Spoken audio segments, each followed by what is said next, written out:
আচ্ছা ম্যাম, এই যে নেচারের মধ্যে এত সুন্দর একটা প্রকৃতির মধ্যে আপনি রয়েছেন, পায়ের অ্যাঙ্কেলের জন্য মেনলি অনেকেই আমরা ভুগি এটা নিয়ে। তো কিছু কি আপনার যদি কিছু থাকে সলিউশন একটু কি দেখাবেন আমাদের?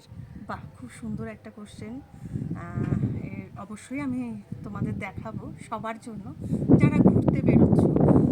কিছুটা হাঁটার পরে অ্যাঙ্কেলে আমাদের একটু অসুবিধা হয়, তো আমি বলবো সেটা অনেক কিছুর জন্য ভালো। ধরো যারা দৌড়তে পারছো না, সময় নেই, হাঁটতে পারছো না, মর্নিং ওয়ার্ক ইভিনিং ওয়ার্ক, একদম তাদের জন্য। প্লাস তার সাথে তো অ্যাঙ্কেলটা অবশ্যই কী করবে দেখো, পুরোটা তুলবে।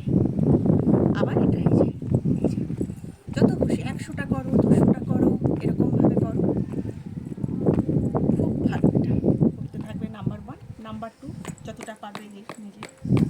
নাম্বার 2, নাম্বার 3 দেখো পুরো তুলবে, আগে টানবে, ফ্লেক্স পয়েন্ট, ফ্লেক্স পয়েন্ট করে পুরো ক্লক ওয়াইজ ঘোরাবে, আবার অ্যান্টি ক্লক।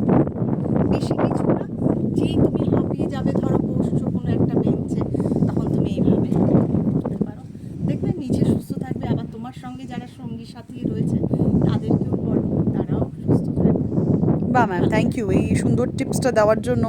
আমরা একদম প্রকৃতির মধ্যেই রয়েছি এবং কিছুটা হাঁটার পর আমারও মনে হলো আমারও একটু পায়ে ব্যথা করছে, তাই এই প্রশ্নটা আমি দেখলাম আজকেই একদম সঠিক সময়ে আমি জিজ্ঞেস করে নিই আপনাকে, তাহলে ভিউয়ার্সরাও দেখে নেবে, আমিও জেনে যাব। Thank you so much.